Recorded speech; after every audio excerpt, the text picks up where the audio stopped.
Welcome back, friends and fellow philosophers, to the Wild Isle podcast. I have back with me the legendary, the tall, the broad-shouldered Josh Broverman. This is I. Yeah, we've been wanting to do another podcast for a while and haven't gotten to really catch up, have we? Yes, I haven't had much time for small-shouldered, short men. Don't spit your coffee out. Just joking. I love everybody.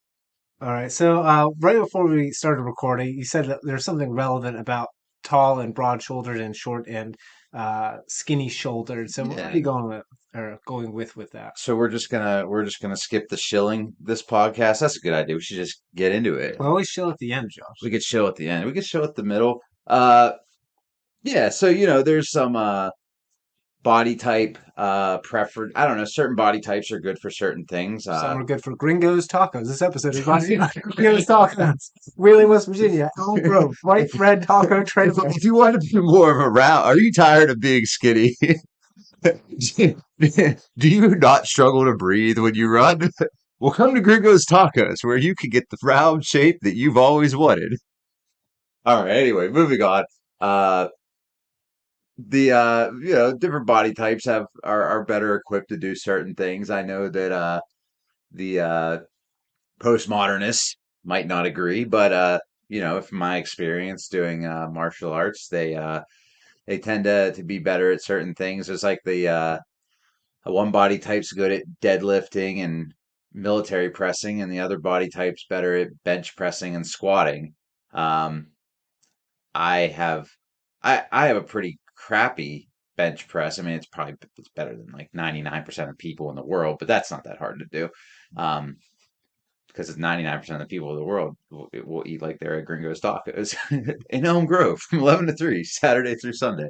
Um, but I'm really good at military press and deadlift, and but when I'm grappling, not sometimes, when I grapple with guys that are like shorter and stouter, those guys can seem to generate a lot of force, and they can kind of like get in places. Like when I go against one of our training partners, Ben Giles, who's a college wrestler and a Brazilian Jiu-Jitsu purple belt. When we do stand-up rounds, I feel he's probably like 5'7", 5'8", and he's about 175, 180 pounds, but he's just stocky and he's a great wrestler. And when I go up against him, I just feel like I'm tall and lanky. Like I have no shot. I can't get low enough to stop him. He can just get in on me. And then when he gets on me, it's like he can just put the pressure on me. And we're just going to keep going until my big, long, lanky legs get, pulled out from under me. And then we get to the ground and then I'll hold my own down there. Right. But it's like, I definitely envy those guys. Now, the other counterpoint to that is once we get to the ground, they have a real hard time getting any type of control, getting past my legs, getting past my hips. Um, they tend to get stuck and they bitch about it all day long. Everybody's always bitching about my legs and my arms. So, there's a give and a take there. But yeah, I don't know. I kind of envy those guys. I'm like, fuck, man, I wish I could just get under a person and just bulldoze them over. Yeah, it's a bit of a the grass is always greener Yes. scenario, and it reminds me of the ungodly amount of Confucianism I've been reading lately. I'm not going to get too far into it, but one of the ideas is propriety.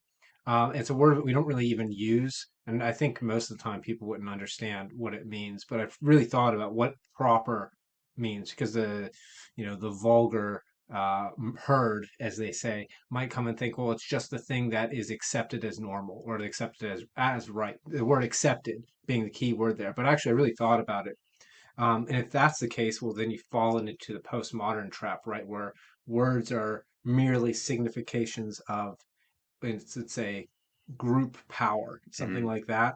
But I actually think that context is something that's real, right? Like in a Yeah. particular context, when you are standing up, you're at a disadvantage, but when you go to the ground, you're now at an advantage. Context is definitely relevant in that Well, instance. yeah, and it kind of brings some objectivity to the whole realm of context. Like, uh, it's funny. I often tell people Nietzsche wanted to put the soul back into the body. It's a reference to Mhm. Descartes, and I'm thinking now to I think it was let's say Jacques Derrida, who, or maybe it was Foucault, one of those two bastards. They said there's nothing outside the text. Now, what they're saying there is like it's that stupid postmodern jumping off the cliff moment where it's like, oh, I can't know the fundamental objective reality, therefore Mm, it doesn't exist. yeah. In which case I say, turn around, motherfucker, and I cock the But hammer. here, let me tell you what you should do with your life. Or just slap him in the face and say, there's no objective reality. If you close your eyes, it didn't Well, happen. Peterson says, I think Peterson's response to that I heard once was like, let me stab you in your hand and you let me know if pain exists. And I always liked that because you do that's the bottom of the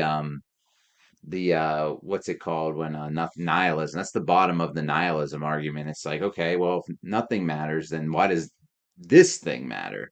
And I guess you could try to make the argument that it doesn't, but it does. Unless you're Yeah. like a Vietnamese monk who can just set yourself on fire and sit there. With But a then bunch of other things fucking start to notice, opium, seem like they too. matter after that. I mean, okay, pain doesn't matter to you, but something Well, mattered pain enough for still you to matters set because yourself on fire. these fuckers are high on opium. Is that what it is? Yeah, they were like, Oh, damn! I thought they were just. wasted. I thought they were just like in a state of meditation. That Now, this is one of those situations where the legend can create like a mythological figure. So this reminds me so when I that was, dude was just blowed. yeah, No shit. yeah, just tons and tons and tons and tons of opium. Oh man, I could have done that. It Well, seems easy now. what's really interesting about that is, yeah, okay, so this is kind of important for anyone listening out there who might think like you're inadequate. The truth is that you're living in a hive of liars and they're all fucking inadequate, but they're all Yeah, lying to you about how adequate they are. sure. Why is that relevant? Well, just like the guy who seemed like he was a superhuman monk out there, She's just a drug like, addict. well, probably hadn't done opium before that, but when he decided to light himself on fire, just Yeah. go, full tilt. Uh, But like, let's say you can achieve amazing feats not as amazing as the myth, but as amazing as the thing that you venerated. And there's no reason to stop venerating it sure. because like you might think, okay, it's not as impressive that like he had to take all the opium. But if I say, okay, go take a bunch of opium and light yourself on fire, you're still not going to fucking do it. No. Right? But So it's like putting people on pedestals yeah. and thinking people are better than you. Um, it's an easy trap to fall into too. But I don't know. I've that's something I've only had to. I think when you start to like test your boundaries and you do it for a while and you get good enough and you get around people who seem really excellent to you, if you keep progressing, eventually you might not be better than them, but you'll start to see the cracks and you'll start to go, oh wow, they're just a human being. And then you start to realize everybody's just a human being. And it's like everybody's a human being. They're just faking it better than you. Yes. That's something that just recently I've been thinking about quite a lot. How I've had a lot of relative successes in upward mobility, Yes, you and have. recently, and it's all because I accepted let's say the state of imperfection a little bit more. Hmm. And I think it'll be worth getting into why that is. But just been thinking how messy success, like real success is. Like there's fake Sure. success and it's clean. Oh And yeah, and it's pretty easy. yeah, and then if that shatters in like a moment because reality isn't so Hmm. clean. Um, I want to tie that back into like propriety and context, and something else I had read from the works of Mencius, and he talks about how you've got things that are dictated by heaven. Those are like the seasons, right? The things that come regularly, Hmm. and then you have key opportunities, like they're just situations that occur that where you could make a choice, and that choice would make all the difference. And then you have, let's say, those patterns of behavior, habituations by man. And he is talking about which ones are, let's say, more important. And he actually points out a lot of the time the key situation, like the situational opportunity, um, wins over all of those. Hmm. Now that's really unexpected from a Confucian, right? Because you expect it to be like, well, no, you practice rightful conduct, righteousness, and benevolence and sincerity, and then that brings you forward to like the utmost man. And it's like, well, I thought about it, and actually, if you're willing to accept that you're never going to obtain to the perfect success, and then that gives you, let's say, courage enough to try despite the fact that it's not going to be perfect. Because what is it? Perfect is the enemy of the good, I think is a common phrase. Hmm. So, like, if, I know I would not try something thinking that I was not good enough to achieve what I thought would be like the perfect success. Sure. And then the moment you stop doing that, and then you just try and you realize, oh, okay, I actually don't know have to be anywhere near as good as I thought I needed to be in order to Yeah, it's like succeed. ridiculous. Yes, and then all of a sudden you realize there are all these opportunities that you didn't think existed, Yeah. but they were happening all around you all the time. And once you're, let's say, courageous and humble simultaneously enough to just say, the worst thing that happens is they'll say no, Yeah. and you just go, and then things start to, what is it? Knock and the door will open. Yeah. I can't remember which. It's pretty remarkable how that works, and it's even more remarkable is probably that like most people are terrified of like taking risk, and so there's just tons of opportunity out there, and all you have to do is yeah, they say like 90% is showing up, and like that's really true. Like 90% of everything is just showing up and like having the audacity to try, and then like you might suck at it, you probably will, but then you get acquainted to your environment, you hone your direction that you're moving in, and you hone the tasks you need to do in order to achieve some level of success, and you know you just grind it out. And then one day you wake up and you're like, oh fuck, I like I have really accomplished some stuff. And then like I don't know, in my life it's like looking at where I'm at now, I've been on this kick lately of just talking about like fuck, I can carry a heavy load. Like I can carry a heavy physical load, emotional load, spiritual load. I'm dependable. Like people can depend on me.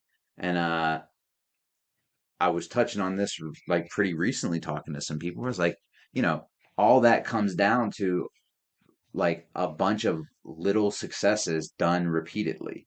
Like I learned how to do I do these little things really well, and I've been doing them for so long, and they've built this foundation for me to do so much more. And it's almost like you have to program that into your brain to be like on autopilot on doing the little things well. And that's why people who don't do the little things well fail so often, right? Because it's like they think it's like, oh, I just need to have that big idea, right? But really, it's like, no, no, no, I need to be able to like grind it out, like from the bottom to the top, and like I need to be patient, um, and that builds you the consistency you need in order to be able to get through the storms, and the storms come, and so it's like if you have this like A to Z mentality, the storm just wipes you off the fucking map. First storm that comes along, it's probably not even a big storm. You're just weak. Yeah, well, that was like probably my entire 20s Yeah, was mine that too. age. Yeah.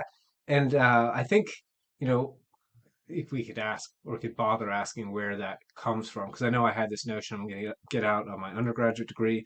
I'm going to like, I've got this education. I should be able to succeed in the world because that's what, I've just been told and I've just bought it without thinking about it. And you Hmm. come out in the world, and they're like, no, bitch, That wasn't right. you're just as useless as like 5 years ago. Maybe even worse because now you think you're not useless. There is no, there is definitely something to that. Yeah. Something to the let's say, I think of it as almost an awakened consciousness to not sound too like woke. That's like deep woke. You won't hear that with normal woke people. If you read their stupid books, you will. But the idea that, I won't. yeah, don't. For anyone who wonders if it's worth reading, It's not. it's no, well, I do want to talk to you eventually about like how much of this is like this weird esoteric cult, but we'll get into that much later because I actually anyway. Um, the consciousness. So you come out of university or maybe come out of high school, you start to enter into like your actual adult life. And what I noticed is I became immediately self-conscious in a way that I wasn't before. That Hmm. I think for a lot of people, as my espresso I machine. thought you had a dog. I was like, where's this dog I hear licking itself? It's just the dripping of the espresso machine. Yeah, sorry about that, Ghost folks. dog. Yeah, Ghost. Have you seen the movie Ghost Dog? No, You Marquise should has you not should seen the see. movie Okay, Ghost. just remember for all of you out there, go watch the movie Ghost Dog. I'll It's add good. that to my list of It's things to about do. it's like Eastern philosophy inspired inner city black hitman. Based on the whole thing has quotes from the Hagakure all through it. It's really great. Okay, Um, maybe it's a, no, no, it's actually it's good. There's a guy in it, like one of the characters. I think he's Haitian. He only speaks French, and he's like the best friends. The other guy doesn't speak French at all, so they have these weird conversations where you're reading like the translation of the guy in French, and like the other guys they're talking about their own like They don't really problems. understand each other, but they kind of do understand Yeah, each other. yeah. Yeah. It's real. It's Fascinating. yeah. That aside, so we talked about like a midlife crisis when people in their 40s.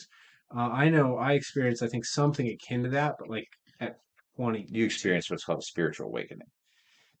If we want to call it though, that usually sounds positive. It was I feel like no, I feel like a spiritual awakening is like it's like this it doesn't feel positive. No, it feels horrible because the initial like feelings associated with a spiritual awakening are like like you're realizing that you've done something wrong in your life. Like you came out you went off the path at some point. Um but it's like you're no longer we've talked about this before like well at least you've like realized that you're going down the wrong path now and you need to change things, so that's like a very positive thing.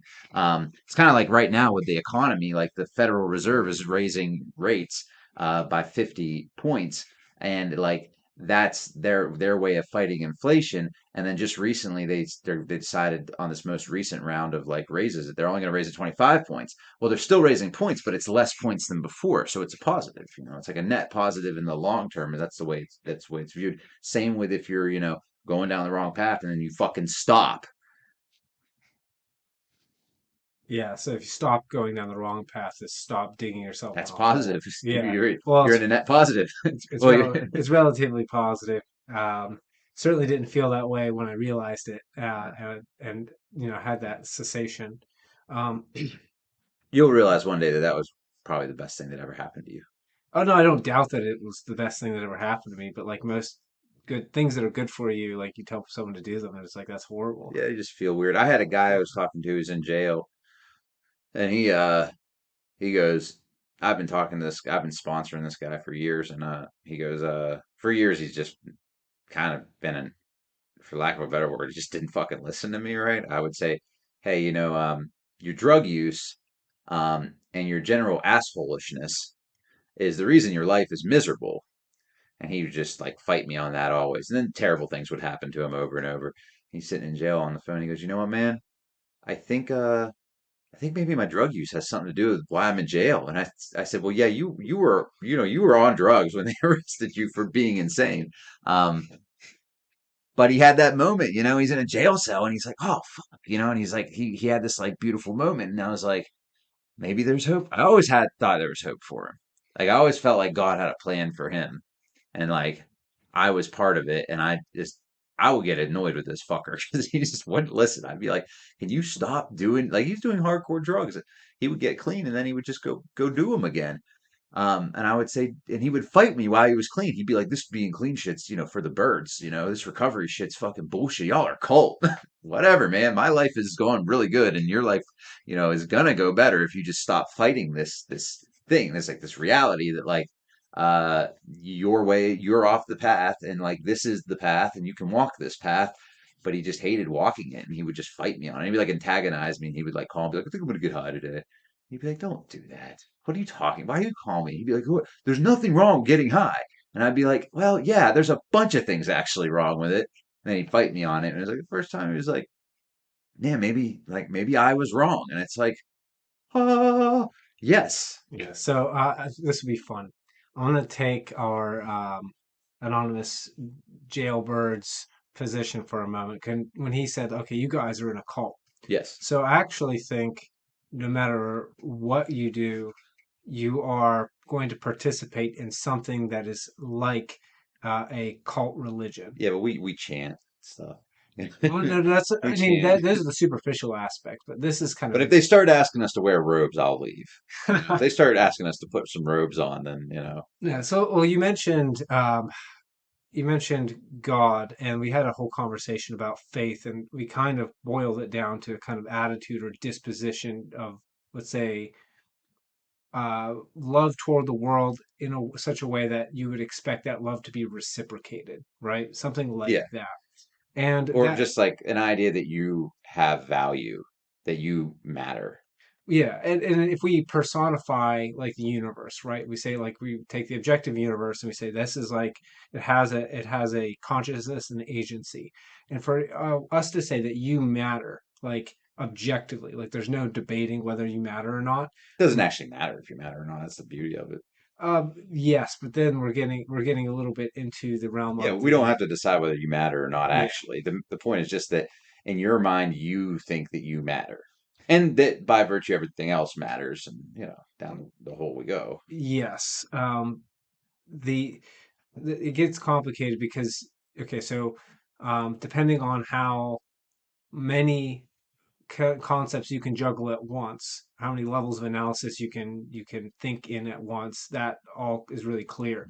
But I actually am willing to bet that that little you probably didn't even notice that you were thinking on like two different how do we use the word dimensions, but like there are two different strings of thought that you were thinking in parallel, right? So you've got the no? I mean, Okay. I'm just you're the intelligent one here. I'm just a monkey, as Joe Rogan always says. Like I'm just a monkey. Like, hey man, I'm just a monkey, man. You know. But No. I don't know. I don't. Sometimes you talk and I don't understand what the fuck you're saying. I just nod my head. I agree. Well, Feel like okay, I let me feel like I'll explain what find you a did place where I then. can jump back into the Well, let me conversation. explain what you did because it was sophisticated. But I think that probably a lot of people listening got lost in the same way that you didn't notice that the you were thinking on two planes at the same time. So in one plane you have the idea that like if the universe is a God or if God is the the thing that is what constitutes the universe and it loves you, then you are of value because it loves you because that's what it means to be of value, right? So that's one way of personifying it. And if you're religious and you're a listener, like you're gonna think, okay, yeah, that makes perfect sense to me. If you are, let's say, you don't even have to be steeped in it at all. If you can think in the same way that the existentialist philosophers thought, then what you do is you say, okay, like this is like pretend I'm Kierkegaard for a second, and I'm like, okay, we've got this universe, and it's not conscious, it doesn't feel one way about us or another, and like so all of a sudden it's like oh no, like I have no objective meaning, and then his conclusion is well I'm going to love the universe as if it loves me, and by embracing it I'm going to generate my feeling of significance Yeah, because it's up to me, right? Nietzsche is the same thing, like and going to love fate and you could have a. I don't know. I always went with a simple. My simplistic way of justifying those beliefs is like there seems to be something within the human mind and body connection that is like positivity leads to like positive outcomes. Like if I think negatively, I kind of believe if I'm like a negative person, I'm just going to get cancer. Like my body, if I think rot and garbage, then I become rot and garbage. I like rot. Yeah, if I think rot, I rot away. If I expose myself to like it's like junk food of the mind, then I become my mind, becomes fat and dies. But like if I think positively and I interact with others positively, then I get that my body absorbs that. So I don't know. You can call it whatever you want. Call it energy, right? I mean, if when the vibes are off, I know something's not right. And so if you pay attention to that, if you're numbing your brain and body out with drugs or just disassociation or whatever, and you don't pick up on that stuff, then it's a problem. But it's like we could also look at and say, hey, we're animals. um we're social animals who operate within a group. And when we don't operate within the group, antisocial types, um they don't you life isn't very good when you're outside of the group, um, or when you're not operating in accordance with when you're not operating in a manner that's like conducive with the good of the group. Um, so if I live my life in a way that's like hurting the world around me, I end up hurting myself because you could just say, okay, well, if I go to the gym and I start motherfucking everybody, well, they're probably going to beat me up, and there's more of them than me, or they're probably not going to be very nice to me. So, you know, when I put good into the world and when I put good into myself, I get good outcomes. And that doesn't mean you don't get upended because people get upended, but for the most part, you get good outcomes. And, eh, what else are you going to do? What's the Well, alternative to okay, that? I could tell you what the Yeah, alternative well, we is. know what the alternative Yeah, is. well, this is kind of what I wanted to get at, right? So, you actually don't have a choice. Like, so everything you described were essentially almost like axiomatic presuppositions. They're things that you're going to load into your thinking beforehand, and then you decide to start your program, right? Yeah, Like, and so that's one cult, and that would be like if I'm going to use the Nietzschean terms because I'm familiar with them, the life affirming cult, that's right? what you want to be in. Well, you might also want to be in the life denying cult. Sure. Now, I would not advise it. It's not a pleasant place to be. But the life denying cult actually wants to be in the life affirming cult. They just don't know how to get there is the problem.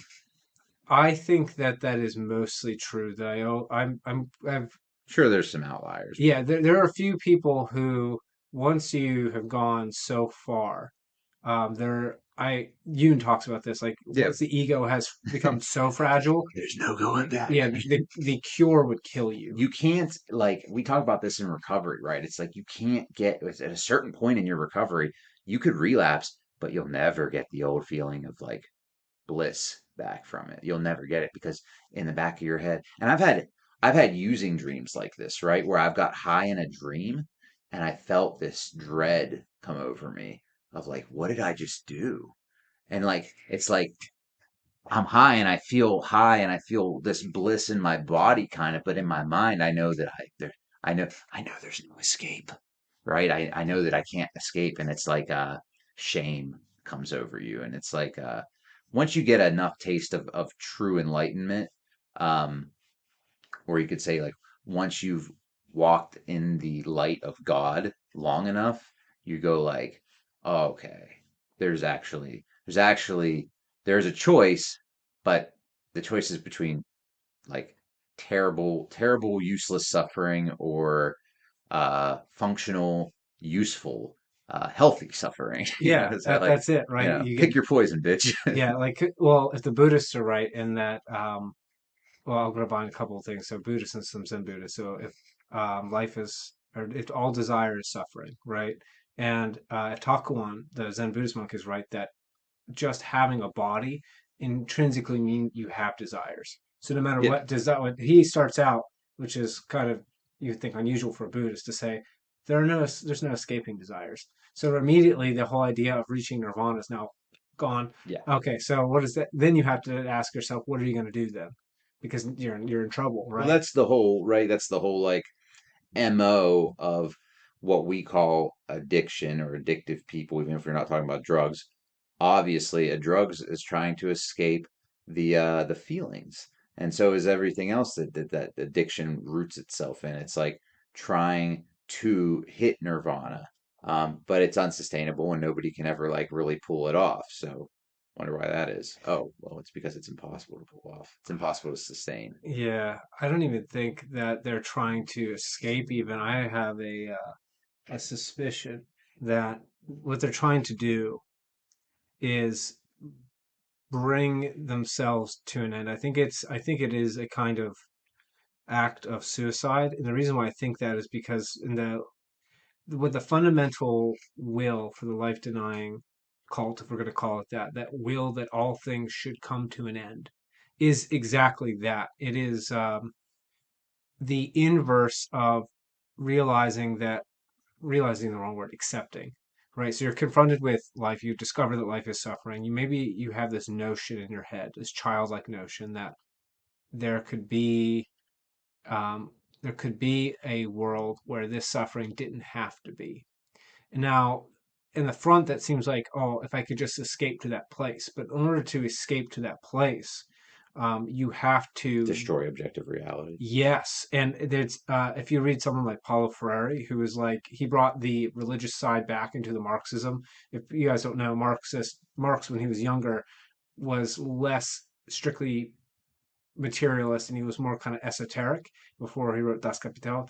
Um, and this guy Paulo Freire is a Brazilian Marxist, and he was also what does they call him a liberation theologist, something like that. It's basically Marxists pretending that they're Catholic in order to get into places, and then teach all the Catholics to be Marxists instead. Um, Yeah, that works in South America. No wonder there's so much freaking socialism in South America. mhm. Um, but It's going great, I hear. yeah, well, he says repeatedly you must denounce that the conditions that are so you can announce the new world. Yeah. And this is something that's really spooky that I discovered listening to James Lindsay. So you know, New Age, the term New Age, like New Age religion. Kind of, I guess. I mean, You've heard the phrase before, right? I think Okay, well, do you know what that means, New Age? I would just assume it's something different from the older viewpoints, belief systems It's that existed, for a very long time. sort of. It's that exact new world that Paulo Freire was just talking about. Yeah, it's like, oh, we missed it. All this time we didn't real this was the actual way we need to live, even though it doesn't have any like grounds, it hasn't been tested.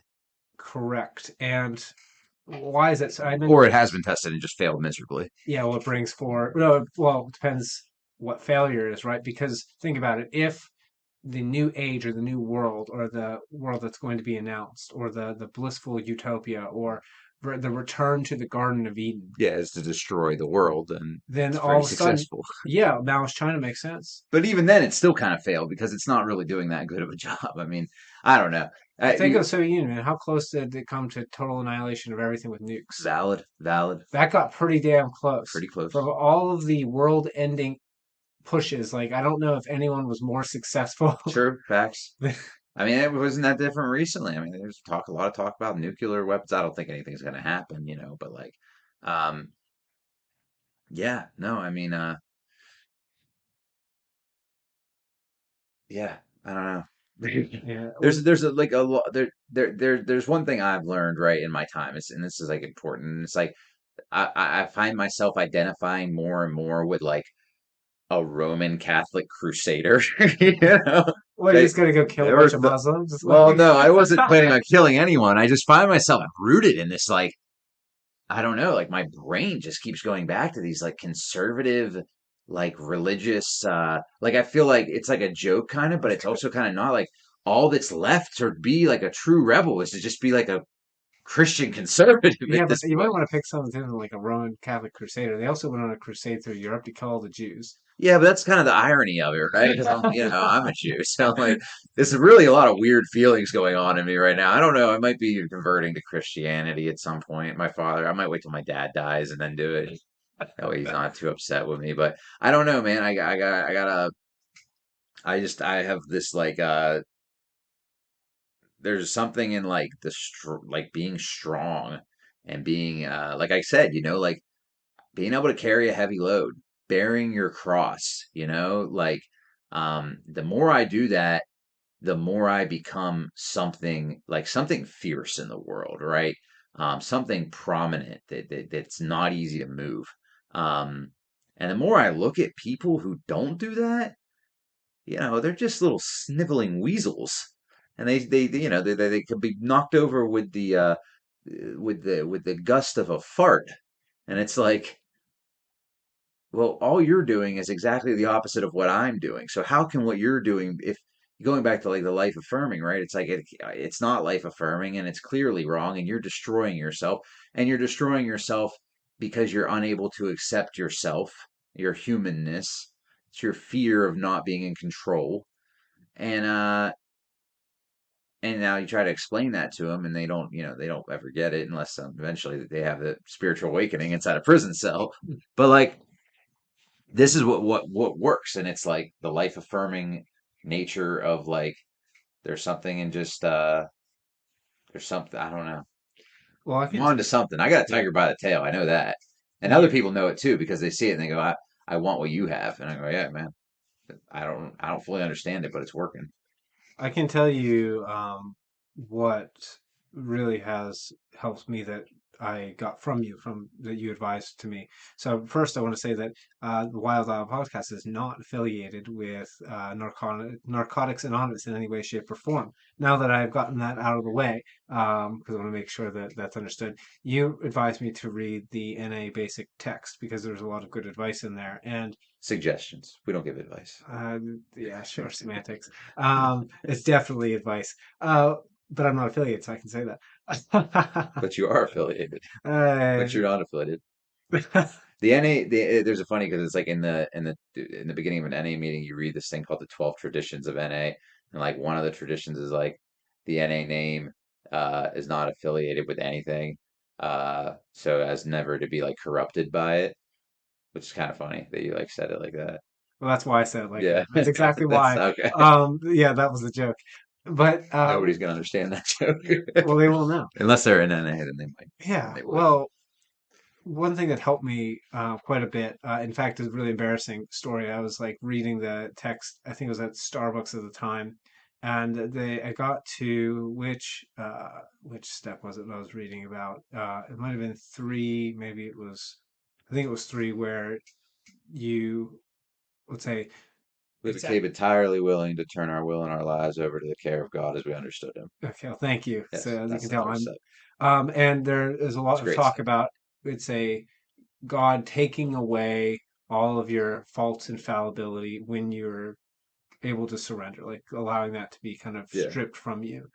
And I like started just, I luckily I had a hat on so I could like pull it down around my eyes, but I just started like weeping.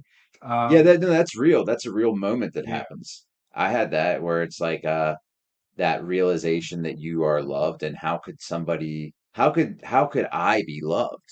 And it's like, oh man, and then you just break down and it's fucking I've had that quite a few times where you just ooze with gratitude because you're like, oh man, I'm not alone. And it's a powerful moment. yeah. And for me, I play around with the Nietzschean like truth as a woman metaphor to think of this. It's just what appeals to me, and I think actually it might appeal to a lot of if you're like a, I don't know, a lonely loser young guy, like I've been most of my life, right? Well, look, this is good advice. So you can think of life this way. If life or a God or the objective universe or truth, whatever the name you want to use, doesn't really matter. Let's take that Nietzsche metaphor as like a woman. Now, she actually wants to love you.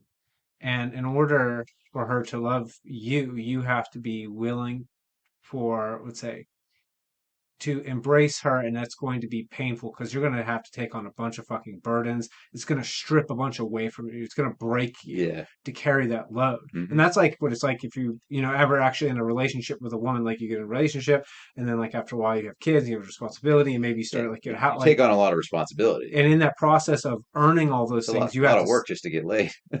well, yeah, and you have to completely transform yourself. But the thing is, this was the clincher for me in that reading that third step was the idea that like it's used like God, if we say God is a woman, right, or the or life of the universe is a woman, wants to love you, wants you to be worthy of the love, Yeah. which means like that then never clicked in my head before, That's right? great, actually. I mean, that's a really remarkable thing to realize. I don't know if I thought of it that way before. Well, I read way too much Nietzsche That's right. You are, and you're like pretty, insane. yeah. um, but yeah, so once you realize that, it's like, okay, it's not just that you could earn, let's say, the affections of God. God wants you to earn the damn affections. And it's not that you're being refused out of spite or hatred. It's like you just haven't been willing You to haven't made the love. sacrifices. Yeah, you haven't been willing to love God as much as God wants to love you back. Yeah. And that was like, oh my God, like it Hmm. just Now you just understand suddenly, oh my God, it's like I'm not like, I haven't been forsaken. I just haven't held up my end of the bargain. yes, and then you realize you could hold up because when you think that you have been, then you're Satan in Paradise Lost, Yes. right? You're like I can't remember why I was right in my argument or what my argument was, but like we went up against God, right? So that has to be correct. Hmm. It's like no, motherfucker, like, you're wrong. No, Yeah, that's why you're gonna lake up dude, fucking fire. that's everything in life though, is it's like there's a way to be, there's a way to do things, and like, if you're dependable, if you're reliable, if you're strong, uh, if you try to make the right decisions, like people are gonna wanna work with you. People are gonna want to be friends with you. Women are going to want to marry you or, reproduce with you. And it's like, you have to do. It's like you have to make the world better, and the world will just reward you for it. Um, and you like get people who walk around and they think the world's against them, and it's like, you're against yourself, brother. You're making it hard on yourself. It's like my little buddy in jail, you know. He finally realized, like, fuck, you know, it's like it's me. I'm the one who's making it hard on myself. So, you know, there's something in acceptance too. First step talks a lot about learning how to surrender and accept, and like accepting that like things are gonna happen in life, and like you're just gonna have to learn how to deal with them instead of like constantly like making it a thing. It's like life just happens. This is another You're just a part of it. this is another good place to throw in my life as a woman. Just like if you just constantly fight with your woman all the time, you're not going to be very happy. No. Now you gotta be careful with how we play around with the word surrender in this context. But at some point, you do have to realize, like, okay, if you want to earn the affections of a woman, you have to give up some things that might seem pleasurable in the moment. Like you have to. That's kind Yeah. of the taking of responsibility. Like Sure. Well, it's the giving up of immediate gratification for long-term responsibility. yes.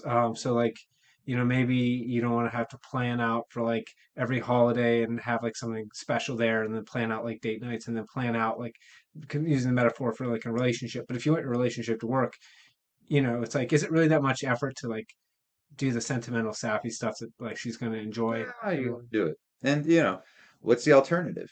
You can have emotionless, dead, uh, you know, self aggrandizing. I don't know, maybe that's not the word. Self-gratiating, like sexual encounters that don't mean anything, and just like you know, I don't know. I just remember before being in a committed relationship, I was just like out there, like just fucking whores, just fucking whores all the time, dude. Like it was like I just couldn't, it was just like it was never satisfying. And like it was always just like this like short-term investment, just I want to get this immediate gratification. Um and then you get in a relationship, and the thing about a relationship too is like a relationship does change you. You have to change because it's going to start to test you. With a one night stand, you can be whatever you want to be for that one night. You could be a superstar, but a relationship you can't do that. You got to be like you got to be something of substance, unless it's a totally dysfunctional relationship, in which case I guess you don't. But that's like the relationship. The woman makes you better. It's like anything that pushes you to be better. Like doesn't feel good usually in the moment, but like you kind of hate it and like you're pissed about it. But then like once you become better, you're like, oh man, that thing really makes me better. Kind of hate it still, but it's like still pretty cool. Yeah, I wish I had a way.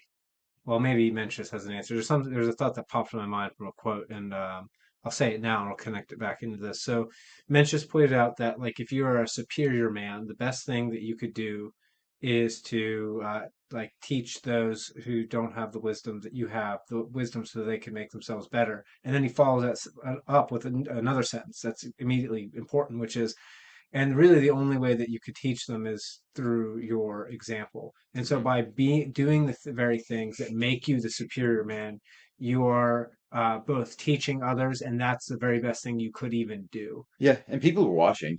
That's the thing I've noticed too. Even I had a situation recently where a guy reached out to me who's got some serious addiction issues that are ongoing, and he's completely fucked. I mean, his situation's insanely fucked.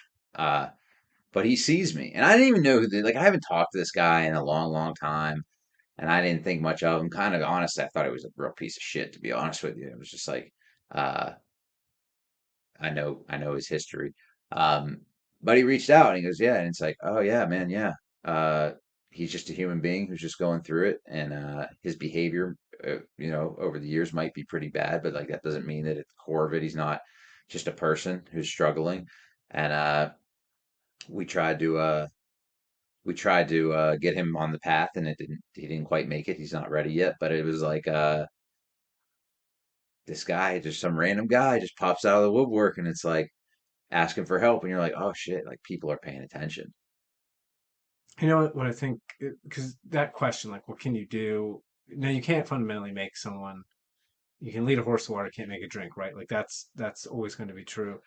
Um, but I know I wanted to mention before we went on, like I did go with you to an NA meeting. I can't talk about like any one specifically there, but one thing that hit me was how normal everyone there was, and then Yeah. I realized like these people. Well, I wouldn't know. I don't know if normal's the word I Well, would look, use. man, like Maybe they look normal. I don't. my impression was that the people that I encounter on the street every day, granted, we're in like West Virginia, so like take it with a Sure. grain of salt, but like they weren't different. Like it made me realize that any single person that I come across during the day could very well be, um, have a history with anything really. Yeah. And then that made me think while you were talking just now about like when someone's not ready to lead the path and connecting that back with Mencius and our prior conversations, like what do we do? Um, I really think that our lacking of a close community and our lacking of, let's say, a unifying. It's not even like a unifying culture, but it kind of is, or a unifying religion. It's not really that, but it kind of is. Like A some, tribe, yeah, essentially, like a tribe or a clan or like some not a singular. clan. Well, I mean, the clan is Not a bigger than clan, the Marquise. clan is bigger than the tribe. We're going with a tribe. All right, I don't know. Yeah, I think it's clans. I don't know. Is this like Ku Klux Klan? Is that what Hey, hey, is that what you're that's thinking he. though? That's what I'm saying. No, no, Okay. we're not in an RPG. We just don't. We don't need any clans in the real Sorry, world. We read avoid clans in the real world these days. sorry, I read a lot of old Asian stuff and they had a lot of clans I and bet they did, but the Japanese had a lot of clans. they did. But I think that's actually maybe one of the huge components that has been destroyed that our Sure, our meat monkey selves people are need. isolated. Like it's funny, they're isolated in a cultural way. What's the right word? They're isolated in an extremely interconnected world somehow. Yeah, Um, spiritually dead. I think you called that spiritually before. dead, brother. And it's like, one thing you start to, I think this is a cool kind of thing to notice is like, we reject those people, Now granted, I'm not saying you like go out and try to find the most fucked up person you can and welcome them into your home. That's going to end poorly for you. But what I'm saying is that, when they reach out or when they are vulnerable and need help, there's definitely something in like acknowledging that they're just a human being and that they have a sickness, they have a problem. Um, and I don't know. I've learned over the years to keep my expectations tempered. Um, but my sponsor once told me, he said, "We're just here to plant a seed. You're not responsible to water the seed. You're not responsible to care for it. You just got to plant it." And like with this guy, I gave this example of, I planted a seed that day, and he'll, if he doesn't die, he's gonna always remember that, like, first of all, he's always gonna know that, like, I'm doing something right and he's doing something wrong, right? He knows that now because he's already expressed it, right? He sees it. Eventually he's gonna get to a point where he either dies or he's gonna go, man, I gotta call Josh. And on that day I'll answer the phone, whatever. And that's uh that's something we as a society don't really do. At least in the United States, we don't really do, and that's probably not great. No, that's definitely something that I don't know if it's a consequence of It's our the. monkey brains making us want to have a punitive result for things. You think so? Like an Yeah, act of yeah, vengeance that's that all it we. is. I definitely think it boils if you go far We enough. like to hurt things. That's what we like to Yes, it's interesting. Oh, here's a dark thought. Well, yeah, right. do. So we have that instinct for revenge and we have that instinct for destruction. And I'm curious if the simultaneous destruction of our interconnected and close-knit culture and family, the idea of a tribe, is a consequence of the progression of the liberal enlightenment. So Yes. yeah. So what that means is all the good things that we say the United States because it's an ideological nation based on those liberal, like English liberal principles, right?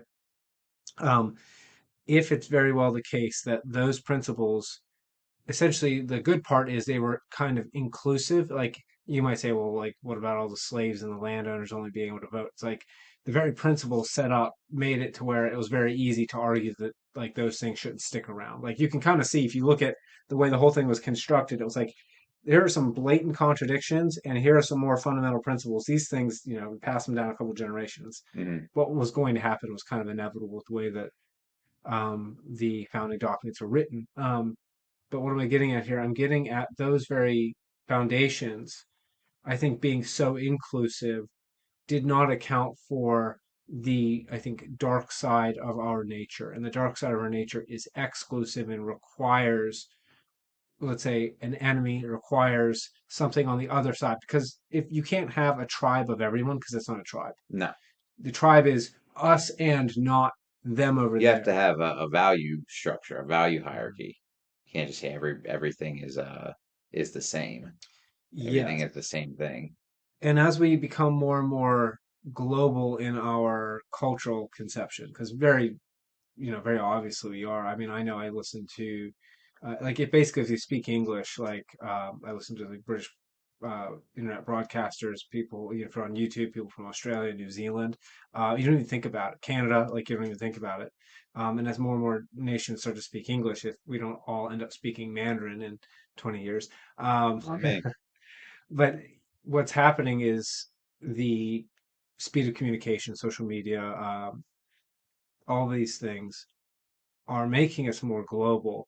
And is it not the case that that necessarily is going to prevent many, many, many, many people from, let's say, having the natural experiences that would allow them to orient their revenge filled emotions in the right direction? Because, like, imagine if you don't have anywhere to put them, they're not going to go away. So where do they go? Where they go on to all of the spots where your culture is lacking. mm, Right. So, like, if I don't have a firm in group and I don't, so I have no tribe to love. So now I'm just in this like murky water, hmm. and I have this impulse to find an enemy, but there's no enemy because there's no tribe. So now, Well, there's an enemy still, I think. well, they're You don't need a tribe. You just yeah, but the well, problem is it's way worse to have the enemy. Okay, the enemy could be the opposite tribe over there, or the enemy could be the very people who otherwise might be your friends and family and the people out to help you, or yeah. yourself. Well, that's like one of the crazy things. I had somebody recently tell me that like this was in regards to racism, right? Which is a touchy subject. So it's like Not here some on the Wild Owl podcast. he Josh, said, you're allowed to be as racist as you like. well, I don't want to be racist. I just we were talking about like how to deal with a racist family member, right? And this person suggested you should just cut them off. And I thought like, well, you're telling me that this ideology or belief system, right? Now, I obviously don't think racism is a good thing, but I also don't think cutting your family members off just because they do something that's a bad thing, right? Like, which kind of goes back to what we were saying about like trying to nurse people back into a spiritual place, as opposed to just like casting them out, right? And it was like, this is like, like the idea that comes to mind when you're talking about this. And it's like, we got to be more inclusive in bringing people in. And, like the liberal agenda, it seems like it just is fighting so hard to get away from like the Christian Judeo nuclear family concept. And in the process of doing it, it just seems like it kills everything that has any like natural value to us and like makes people think you're going to be happy if you do this or do this or do this when really I don't know, and there's people who disagree with me, but I really don't know that there's any happiness to be had in the world other than like having a family and like doing the damn thing and being Yeah. something that carrying a heavy load, having the ability to be responsible. Yeah, they don't want that to be the truth. So in Confucianism, they don't mince words about it. It's like, look, you're born into a particular family, and that gives you particular relationships. Um, Now you have duties based on those relationships. Not everyone's going to fulfill their duties great, but like you don't want to be the guy who faults on your duty because that makes you less of a good son or less of a good father or Yeah. less of a good wife or sister or brother or whatever your family relation is. And Confucianism doesn't parse words, where they think the whole state is built on the family. Like basically, if Hmm. the families are fucked, the state's going to be fucked, and like you're screwed. Yeah. And I think they were right Yeah. to be honest with that, because like our Well, families are fucked, and like things are uh, getting progressively more like the dystopian hellholes that these, would say, progressive uh, ideas were tried in full force in Yeah. the 20th century. Yeah, it's like they have us war again. They no, I mean, we're just going down the damn. We're just talking about the same damn thing we talk about so frequently, right? Which is like, they don't want you to have a nuclear family. It's like they want you to be able to do anything you want except for traditional things. And it's like, well, why are these traditional things the traditional things? What got them to be that? Um, and it's like, could it be that they work? Could that be it? But remember, they want a world in which anything can work, Yeah, which is, yeah, well, that's this is the horror, right? Like, to realize like what they want is what I call the Rousseauian perfect freedom of the will. yeah, So like, imagine, like, okay, you can imagine like you're me. So I'm like not even really 5'8". I'm like 140 around about, like a little above, maybe 142. I'm not I often, we talked about this, envy like the tall, the broad-shouldered, large muscular person. I could be resentful at the archetype of masculinity because I'm not a Josh Broverman, hey now. right? I'm not a Conan the Barbarian. I'm not Arnold Schwarzenegger, right? And like, even if I lifted, well, I could get a lot bigger, like, because I don't take much effort to get much bigger. I run way too damn much, but I could do that. But let's say that I don't. I could either have two options. I could accept that I have particular virtues, and like those are my virtues, and those virtues that don't belong to me don't belong to me. They were not given to me by Yeah, God. sure. Or I could say my negative emotion at not feeling like I live up to those virtues is a form of oppression Yeah, by the universe. yeah. But then if I say by the universe or by nature or by God, I'm still fucked because like I can't do anything about those. So then I have to play another trick. Destroy everything around you. Well, I have to pull a trick first because I have to make it something I can destroy. Yeah, And then I say it was society that did it, yeah. right? Because I have to move the oppression away from nature. Because as soon as it's on nature, no amount of socialism will save you. Doesn't matter. Yeah, right. Well, it's theoretically, it's not Uh, going to save you anyway. no, it won't. So I move it on to society, and then I start to form these ideas. Okay, if it's society that is my oppressor, and it's the traditions are generated by the society. Let alone now, I've divorced reality, so I'm not even thinking Yeah, about where the traditions actually came from. Then what I could do is I could start to orient my vengeance on society, and that is how I'm going to gain freedom from my own negative emotion at not living up to something I don't want to live up to. And I can understand why someone might feel that way. Like, that's just an escape. That's just drugs. That's just drugs. The yeah, drugs of the mind, just going down the fucking, just using your brain to go down the fucking rabbit hole. It's the same as thinking you're a magician, or the same as thinking that you're a sorcerer, right? Like you can do magic spells. They're just doing their spells. yeah, I can understand that. I want to be a little bit sympathetic in case there's like almost no chance that you're going to last this long in the podcast if you are like left wing oriented at this point. Oh no, they're out. Not only are they out, but they're on Twitter writing about us. They're I'd canceling love that. us. Please do. If you made this, the best thing you could ever do is give me as much hell as Please possible. cancel us. It seems like that's the way. You got to get canceled these days. If you're not getting canceled, are you even popular? No, you're not. You're really not. Like, come on. So, but Say something terrible. but then let me be sympathetic. Well, you can't because Right you're before, black. You're the oppressed party here. I'm only like I have to 30. say something terrible, and I'm not going to do it. I'm not prepared for that. I guess the Jewish card doesn't get you very far this day, does it? No, no. In fact, it's actually the African American community is there's a large portion of it that thinks that they're the Jews actually. And then, Yes, the Jewish king or the African kings. Oh, by the way, this is a funny thing to mention. I might have my 33% of a black card revoked because all the nations of Africa that I am descended from were also all the nations that sold Europeans as slaves.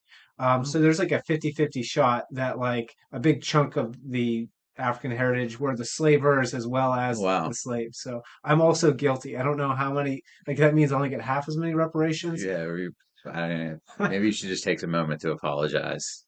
No, the what is it? The Kingdom of Dahomey, I think was the one where their whole nation was dependent on slavery and like Well, English. my people were all fake Jews, apparently, right? So apparently, at some point in time, all us Jews got together, all us fake Jews, sorry, and we all decided that we were going to replace the real Jews, which were a bunch of black guys, apparently, or Arab guys. I don't know. Maybe it would be more Arab because where that would have been from, but If it was Arab, that would be doubly funny just because of the opinion of Africans in the Arab roundabouts countries. yeah, It's not very high. they Uh, don't, they don't think very highly of us fake Jews. I mean, they also don't like the Jews. Yeah, like, well, we could get into a big basket. I was trying to be sympathetic to the leftists here. Let Well, me no, put or we could say that like the same way we're sympathetic to like the drug addict, right? I yeah. mean, and that's really like if we want to be like the overman, right? It's like that's really what we should be trying to do. They make it they make it tough, but so does the drug addict makes it tough to love them because while you're trying to help them and you're driving them to an NA meeting, they steal $20 out of your fucking glove compartment, and you got to remember that it's just the disease that's talking, the disease that's acting, and it's not the person inside. The real problem you run into is what do you do, right? Because you can't just start exterminating people because that doesn't work. And like Christianity, it says like, it's rooted in love. Like your actions have to be rooted in love for the person. Um, and the best thing I can say, yeah, that's why I love like recovery and addiction because it just permeates the whole world when you once you get deep enough into it. Where it's like I can't make somebody quit using drugs. I can keep them at a distance, I can pray for them. I can hope that, things they come back. I can try to set a good example. But at the end of the day, if they want to do it, I have to let them do it. If you're not willing to do what needs to be done, then I can't save you or anybody, right? You have to save yourself. So, if it comes down to it though, we'll win the war. That's all I'm saying. We're going to try to avoid the war, but if it comes down to it, we're definitely winning that war. I I hope don't know. so. We might lose It's because they got AI and stuff. They probably have robots by at a certain point. We better actually, you know what? We better. well, actually, if there probably wouldn't be a war, what there would be is just massive population collapse. Because I was listening to the There population, won't be population collapse, dude. They'll kill a large portion of the I know, population before like that can happen. no, no, no, you don't. Okay, so when you do the math on how this actually works, it's really scary. So what we're finding is people who have children aren't having fewer children. What we're finding is that fewer people are having children, period. Yeah, And the birth rates are declining. And what we people don't realize, like, let's say if the birth rates go from like zero point 0.9 to zero point 0.8, it doesn't seem like a big difference, right? Like point like one on a yeah, problem like, but actually, what that difference does is it moves exponentially. So it's a positive feedback because what you realize is when fewer people are having children, so there's fewer population to replace the people who were there before, yeah, there are going to be fewer people to have children in the next generation. yeah. So that means It's like that a even Fibonacci sequence. yeah, and now imagine if that trend like consistently happens for like 3 generations or something. Yeah, It's even if it totally like reverses after that third generation, they're at a huge disadvantage. There's just like even if they're all having a whole like brood of yeah, children, they're just like it's going to take them forever to make up the numbers. yeah. Now you won't see the population drop until people start dying, but the reality is like once people start passing, it's just like the numbers down, down, down, down, down, Hmm. down, and even before that, you're going to see mass poverty because what people don't think about Yeah. is They got to take care of all these people, yeah, and all there's these old fewer and folks. fewer Yeah. and fewer of them to do it. And I actually think the great the great vengeance against God is probably to get to convince enough. It's not even convincing, right? Because that sounds like it's a cabal of people doing it. And while there is definitely a cabal of people trying to do it, you don't even need the cabal. Mhm. Once people lose enough faith in humanity and in life and fail to live up to conditions by which they could really, have a family and be successful and do that. Um, all you need to do is decrease the rate of population growth steadily, and then it will fall out like the Mouse Utopia Mhm. experiment, because that's what happened in the Mouse Utopia Yeah. experiment. Um, And And you see it like happening now. You see those yeah, you see like the violent in that experiment, like the female rats was it rats or mice? they were mice. The female mice got like super aggressive. They yeah became masculinized. Yeah, you're seeing a lot of that. And Uh, then you're also seeing like what was it, the beautiful ones, the male mice that like just Yeah. wanted to groom themselves all day. Well, that was half of them. Yeah, they became like that's all they did, just groom, groom, groom. The Yeah, other half became like hyper violent, yeah. like combatants down at the bottom of And the. and fuck yeah for those mouses that decided to get hyper violent because that was a good time to do it. You think that, but really, what they're like are like LA gangsters. Yeah. And what LA gangsters are like are just like losers sitting. Like all they do is like bum around on a corner all Yeah. day.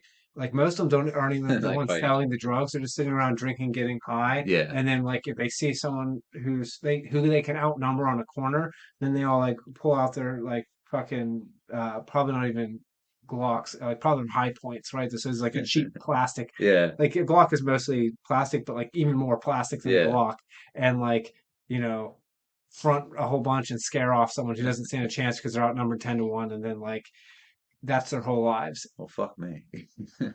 But I'm serious, like that. Those are the kind of losers. When you really Yeah. think about it, it's like the only reason you Yeah, can live there. they're nerds. They're just little like insecure little bitches. Yeah, and so that's like the those mice, and then there's like the few male mice who are actually still breeding. Yeah. Also, another terrible thing is the female mice would neglect their pups, so like they would go to move them because that's animals do. Like I'm just move them over here, and just forget half of them and let them starve to death, Yeah, well, right?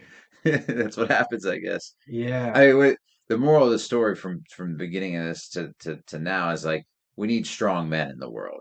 I think that's like the family is anchored at the end of the day by a strong male role model. Um, Strong men make the world go round, I and think we we shouldn't need to even say make stronger strong. men, I do agree that it's or strength, but maybe strong I people. think brave or courageous is perhaps a better starting place because you can't get strength Yeah, that's until fair. you're Yeah, that's I've reasonable. really been thinking about it because my problem had never been like a lack of strength. Like my I guess when I say strength, I mean like to be mentally strong, and physical strength will even come in mental some strength, way. like I do like really hard things every day, but I was like a coward. Maybe spiritual strength then. I don't know. Emotional I strength. don't like Emotional I'm strength is not it. saying that isn't important and you need it. It's But you're right. necessary. We need courageous men. We need men who are willing to carry a heavy load. Yeah, like willing to realize that it might like knock you over and you have to drop it, or maybe you have to That's be a kind of the goal, actually, is yeah. for it to knock you over. You're supposed to try to carry things so heavy that it knocks you over. Because otherwise you don't know how much you can carry. Yeah. Right? Like that's the thing. So, because I want to wrap this around to this, life is messy, and Hmm. that means you have to be courageous enough to look like a fucking idiot and to look like a fool Yeah. and to embarrass yourself and then to realize how pathetic you are. Yeah. And And to forego all you're going to look like a fool because you're going to forego a lot of immediate gratification in that process. then if you do that, then all of a sudden you that allows you to either become spiritually strong, or certainly will make you spiritually stronger. Mhm. But it'll allow you to utilize the strength because you could be as strong as like Samson in the Bible, but if you're afraid of the damn lion, you're never going to go Yeah. kill it with your bare hands. Or if you're out there doing, fuck shit with your strength, beating Yeah. up little kids and stuff, or beating up women or whatever. Yeah, man, we need stronger, braver men. Um, and I think that's our only hope, really, at this point. Yeah. And I'd like to be like, for me, it's like, okay, this is what works for me. I'd like to be able to like, when people go like, man, my life's messed up, and it's like, okay, cool, come do what I'm doing. Come to the gym. Come to a meeting. Eat chicken. Or as Ben always says, we started this talking about Ben. We should end it talking about Ben. Ben always says, chicken's a weak bird, so maybe eat turkey. I don't know. You could go in a fucking little pen with a rooster and tell me how you're gonna get fucked He up. can't even fly. Yeah, but they're gonna tear you open. I know it's just a joke, but at the end of the day, it's like, yeah, we need stronger men, and that's it.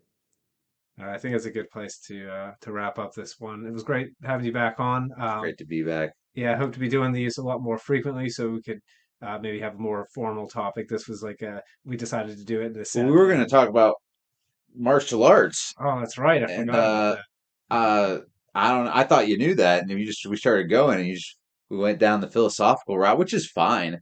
But I guess we talked about the martial arts of the mind. You know, All right, well, that's something to look out for next time. We'll delve, like, do a deep dive into martial arts and what that means and proper practices and all kinds of stuff, I'm sure. All right, so before I go, let's see, now I have to shill. chill, All shut right, up, so man. if you guys didn't know, or if you did like that and didn't know, I'm an author as well. I write fantasy fiction along with a bunch of other stuff, particularly I do blogging on philosophy. You can find all of that on my website, wildilelit.com. I'm also a freelance editor, and I can be available to edit your manuscript. Particularly, I do fiction, but I can do nonfiction as well. My rates are very competitive, and I really enjoy working with you guys. It makes me a better author, a better editor, and makes your stuff better and publishable. And you'll learn along with me because I also have an MFA. So I'm going to teach you all the stuff that I learned in grad school. Then you don't have to pay $100,000 to go to grad school. You can just hire me for like, I don't know, $80 or something. It's cheap. All right, and anything else? You can find more of these podcasts on my website as well. I'm on YouTube. You can look up my name, Marquise D. Little, or just Marquise Little. If you don't know how to spell it, go to my website and find out. All right, anything else you want to say, Josh? Or we sign off here? Just that we need stronger men, man. Stronger, braver men. See you guys next time. Later on.